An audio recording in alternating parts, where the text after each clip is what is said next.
ನಮಸ್ಕಾರ ಎಲ್ಲರಿಗೂ ಕನ್ನಡತಿ ಅಡುಗೆ ಚಾನಲ್ಗೆ ಸ್ವಾಗತ. ಇವತ್ತು ನಾನೊಂದು ಹೊಸ ಥರದ ಬ್ರೇಕ್ಫಾಸ್ಟ್ ರೆಸಿಪಿಯನ್ನು ಮಾಡಿ ತೋರಿಸ್ತಾ ಇದ್ದೀನಿ ರೀ. ಈಸಿನೂ ಟೇಸ್ಟಿನೂ. ಒಂದೇ ಥರದ ಬ್ರೇಕ್ಫಾಸ್ಟ್ ತಿಂದು ಬೋರ್ ಆಗಿತ್ತಂದ್ರೆ ಈ ಹೊಸ ರೆಸಿಪಿಯನ್ನು ಖಂಡಿತನೂ ಟ್ರೈ ಮಾಡಿ ನೋಡಿರಿ.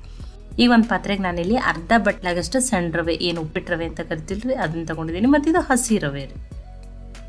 ಇದಕ್ಕೆ ನಾನೀಗ 1 ಗ್ಲಾಸ್ ಆಗಷ್ಟು ನೀರನ್ನು ಹಾಕ್ತೀನಿ ರೀ.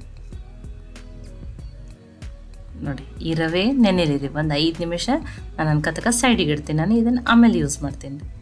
ಈಗ ಮಿಕ್ಸಿ ಜಾರಿಗೆ ನಾನು ಒಂದು ದೊಡ್ಡ ಸೈಜ್ದ ಆಲೂಗಡ್ಡೆಯನ್ನು ಸಿಪ್ಪೆ ತೆಗೆದು ಸಣ್ಣ ಸಣ್ಣ ಪೀಸ್ಗಳನ್ನಾಗಿ ಕಪ್ಪಾಗಬಾರ್ದು ಅಂತ ಹೇಳಿ ನೀರಿನಲ್ಲಿ ಹಾಕಿಟ್ಟಿದ್ದಾರೆ. ಈಗ ಇದನ್ನು ಮಿಕ್ಸಿ ಜಾರಿಗೆ ಹಾಕೋತೀನಿ ರೀ. ಒಂದು ಮೀಡಿಯಮ್ ಸೈಜದ ಈರುಳ್ಳಿನ ಹಾಕ್ತಾಯಿದ್ದೀನಿ. 2 ಮೆಣಸಿನ್ಕಾಯಿ ಹಾಕ್ತಾಯಿದ್ದೀನಿ. ಖಾರ ನೀವು ನೋಡ್ಕೊಂಡು ಹಾಕೋರಿ. ಸ್ವಲ್ಪ ಹಸಿ ಶುಂಠಿ, ಒಂದು 6 ಇಂದ 7 ಬೆಳ್ಳುಳ್ಳಿ ಹೆಸಳನ್ನು ಹಾಕ್ತಾಯಿದ್ದೀನಿ. ಇದನ್ನೀಗ ನುಣ್ಣಗೆ ರುಬ್ಕೋತೀನಿ ರೀ. ನೋಡಿ, ನಾನು ನೀರು ಹಾಕ್ತೇನೆ ರುಬ್ಕೊಂಡಿದ್ದೀನಿ. ನೋಡಿ, ಫೈನ ಪೇಸ್ಟ್ ಆಗ್ಯದ ರೀ. ಈಗ ಇದನ್ನು ಸೈಡಿಗೆ ಇಡ್ತೀನಿ ರೀ. ನಾನು ಇದನ್ನು ಆಮೇಲೆ ಯೂಸ್ ಮಾಡ್ತೀನಿ. ಈಗ ನೋಡಿ 5 ನಿಮಿಷ ಆಗ್ಯದ ರೀ. ರವನ್ನು ನೆಂದಿರ್ತದ್ರಿ. ಈ ನೀರನ್ನು ತೆಗಿತೀನಿ ರೀ. ನೋಡಿ, ತೆಗ್ದಿದ್ದೀನಿ. ಆ ರುಬ್ಬಿಟ್ಕೊಂಡಿರೋದನ್ನು ಹಾಕ್ತಾಯಿದ್ದೀನಿ ರೀ. ಇದಕ್ಕೆ 1 ಸ್ಪೂನ್ ಆಗಷ್ಟು ಜೀರಿಗೆಯನ್ನು ಹಾಕ್ತಾಯಿದ್ದೀನಿ ರೀ.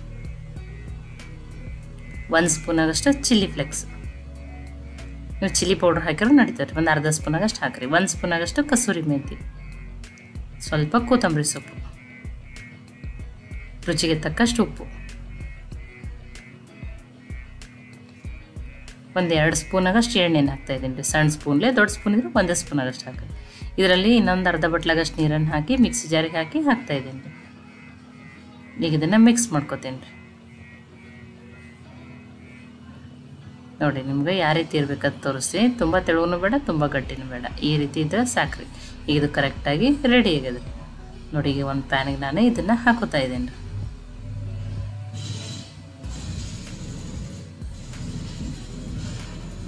ಗ್ಯಾಸನ್ನು ನಾನು ಹೈ ಫ್ಲೇಮ್ದಲ್ಲಿಟ್ಟನೆ ಇದನ್ನು ಬೇಯಿಸ್ತೀನಿ ರೀ. ನೋಡಿ, ರವೆಯಿಂದ ಉಪ್ಪಿಟ್ಟು, ದೋಸೆ ಏನೋ ತಿಂದು ಬೋರ್ ಆಗಿತ್ತಂದ್ರೆ ಈ ಹೊಸ ರೆಸಿಪಿಯನ್ನು ಖಂಡಿತನೂ ಟ್ರೈ ಮಾಡಿರಿ.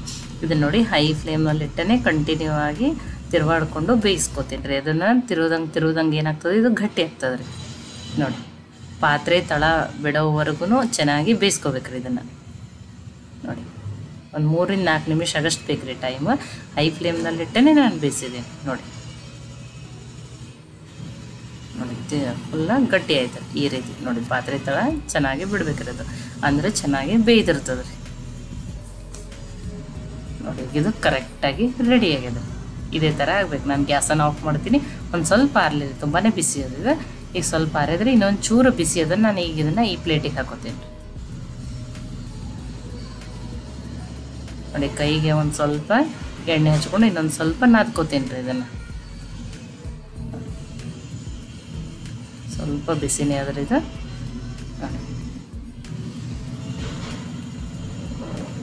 ನೋಡಿ, ಕೈಗೆ ಎಣ್ಣೆ ಹಚ್ಕೊಂಡು ಅಂಟಲ್ರಿ ಅದು. ನೋಡಿ, ಈಗ ಒಂದು ಸ್ವಲ್ಪ ತೊಗೊಂಡು ಸಣ್ಣ ಕಟ್ಲೆಟ್ ಥರ ಮಾಡ್ಕೋತೀನಿ ರೀ.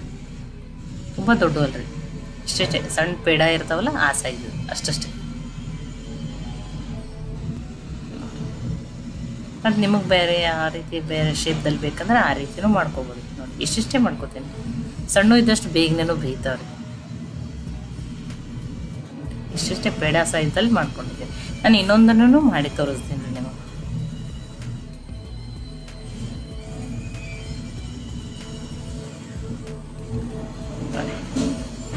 ಎರಡನ್ನು ಮಾಡಿ ತೋರಿಸಿದ್ದೀನಿ.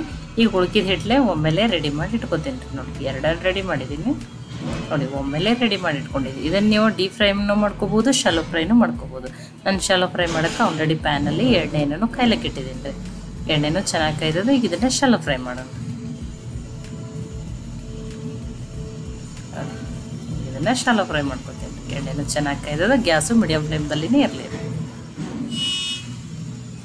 ನೋಡಿ, ಒಂದು ಸೈಡ್ ಬೇಯ್ದದ್ರಿ. ತಿರುವಿ ಮತ್ತೆ ಇನ್ನೊಂದು ಸೈಡನ್ನು ಬೇಯಿಸ್ಕೊತೀನಿ.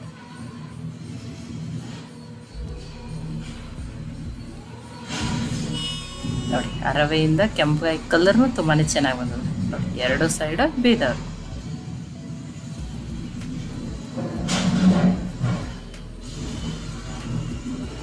ನೋಡಿ ರವೆ ಮತ್ತು ಆಲೂಗಡ್ಡೆಯಿಂದ ಮಾಡಿರುವ ಹೊಸ ಥರದ ಬ್ರೇಕ್ಫಾಸ್ಟ್ ರೆಡಿಯಾಗಿದೆ ನೋಡಿ. ಇಷ್ಟು ಕೆಂಪಗಾಗುವವರೆಗೂ ಬೇಯಿಸ್ಕೊಂಡ್ರೆ ಸಾಕ್ರಿ. ರವೆಯಿಂದ ಹೊರಗಡೆಯಿಂದ ಲೇಯರ್ ಕ್ರಿಸ್ಪಿ ಇರ್ತದೆ, ಆಲೂಗಡ್ಡೆಯಿಂದ ಒಳಗಡೆಯಿಂದ ಸಾಫ್ಟ್ ಇರ್ತದೆ, ತುಂಬಾ ಟೇಸ್ಟಿಯಾಗಿರ್ತದೆ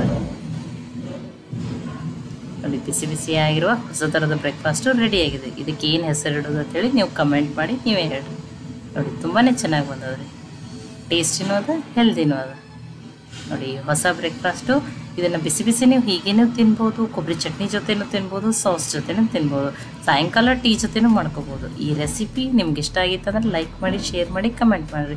ಖಂಡಿತನೂ ಟ್ರೈ ಮಾಡಿ ನೋಡಿರಿ. ಮತ್ತೆ ಒಳ್ಳೆ ರೆಸಿಪಿ ಜೊತೆ ಸಿಗೋಣ. ಎಲ್ಲರಿಗೂ ಧನ್ಯವಾದಗಳು. ಕನ್ನಡತಿ ಅಡುಗೆ ಚಾನಲನ್ನು ಸಬ್ಸ್ಕ್ರೈಬ್ ಮಾಡಿ, ಬೆಲ್ ಐಕಾನ್ ಪ್ರೆಸ್ ಮಾಡೋದನ್ನು ಮರಿಬೇಡಿ.